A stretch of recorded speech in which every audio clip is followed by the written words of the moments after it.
This channel supports Extra Life in its efforts to raise money for the Children's Miracle Network. For more information about how to donate and join in their efforts, go to the link displayed here. Extra Life. Play games, heal kids. What up, everybody? This is your boy BlakMagus, and a day late and a dollar short is the saying, I believe, and that is what I am with this video about the Summer Game Fest featuring Epic Games and their tech demo on the PS5 and the discussion of the upcoming Unreal Engine 5. So, of course, a lot of you watched this and were mad. Okay, so I've said this before and I'll continue to say it.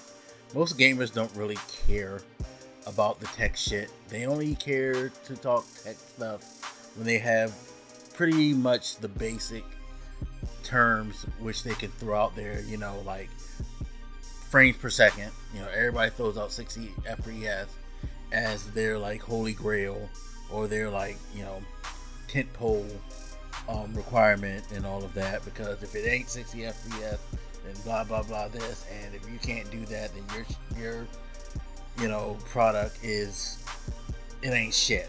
You know, that's one of the fanboy rallying cries. Also teraflops for some reason, which probably none of us really have a real understanding as to why we should care about teraflops.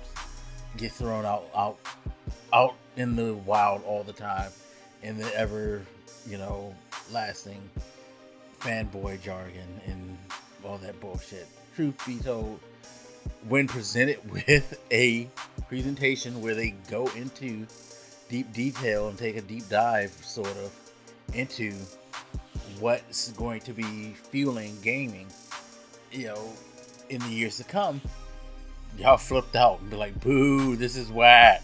Okay, so just goes to show you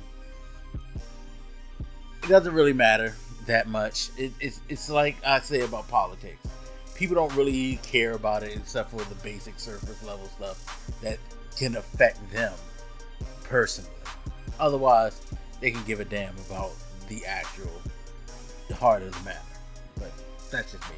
Now that I probably pissed off everybody and sent people away, let's give my opinion of the Summer Game Fest. By the way, I didn't watch the first couple of ones, the ones on Tony Hawk. You know, real quick, it's cool that they're doing the remake of Tony Hawk 1 and 2, or remastered, however they're calling it. Looks clean, looks good, but not that significant. Like, will I get it? Nah, probably not. I used to play the shit out of Tony Hawk 1 and 2 back in the day, but yeah, I'm kind of over the whole skate video game thing. Maybe, I don't know, maybe as it gets closer, the nostalgia will grab me and make me want to get it. Who knows? But it does look good. Anyway, so Epic. First of all, the tech demo that they showed on PS5 was great. Epic's known for great tech demos, though. They always have some of the best tech demos out there. If you ever use gosh, I cannot think of the name, but there's this benchmark program that I used to use back in the day, and some of you may know the name, so if you remember it, let me know. They generally use Unreal Engine and use their game demos to kind of like, you know, go through the motions of benchmarking your PC. So it's usually their stuff that you're seeing on there, and they've always put great presentations. But this right here definitely is beautiful. It speaks to what I've said though about the upcoming generations. Now that we've had the PS4 and the Xbox One, you know, we're at the stage now in gaming where fidelity in gaming is going to be the big deal. It's not going to necessarily be the art style, or, you know, the artistic value of the graphics. It's going to be about the, you know, details. The devil's going to be in the details. That demo showed great lighting. You know, things looked like sharper. It was just like more quote unquote realistic quality. And that's where we're gonna get. We're gonna get like the enhancements to pull off the key effects that reflect things that we see in real life, and stuff like that, which is cool. That's why ray tracing has become the new buzzword from these companies, because that's going to be a part of helping to flesh out these things that you see in games fidelity, as you know, they improve and they work on these techniques more.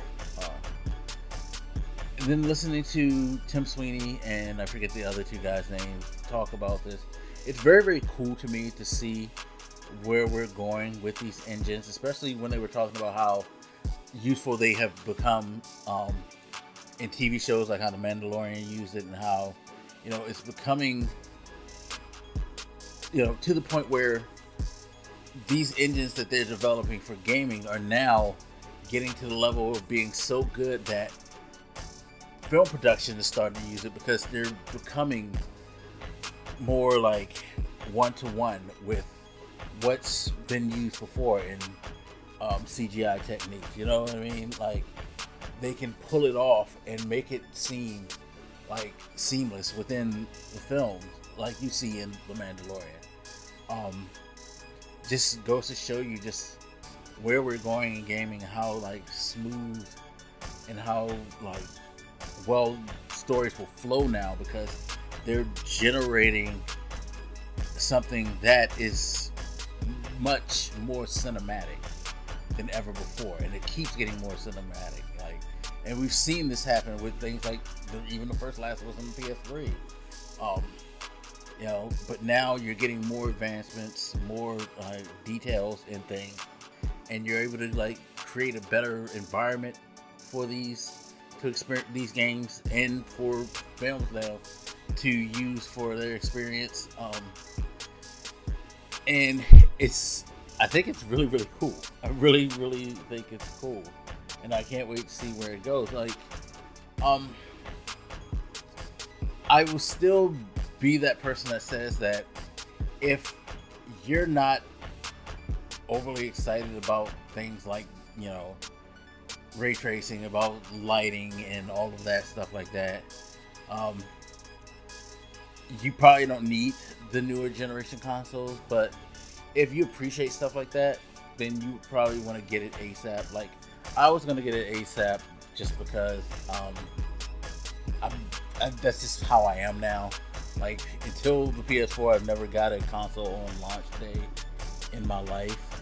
And now that I am an adult and I am in a place where I can possibly do so, I feel the need to do so, just because I'm a geek enough that while I may not understand everything that was said, I appreciate those, you know, things that they talk about and the things that I saw.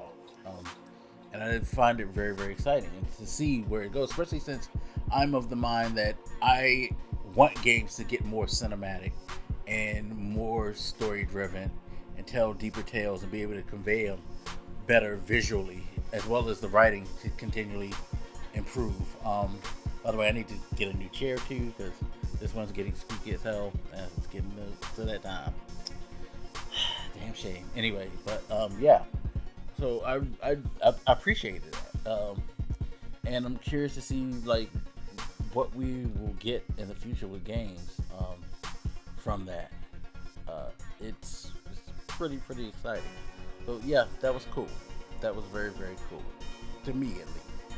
To me, I did not find myself being bored, I guess. So I don't know. Maybe I'm not a real gamer. Anyway. As always, you guys, feel free to hit me up. Let me know what you're thinking. I'll talk to you later. It's your boy Blak, and I'm out. Deuces.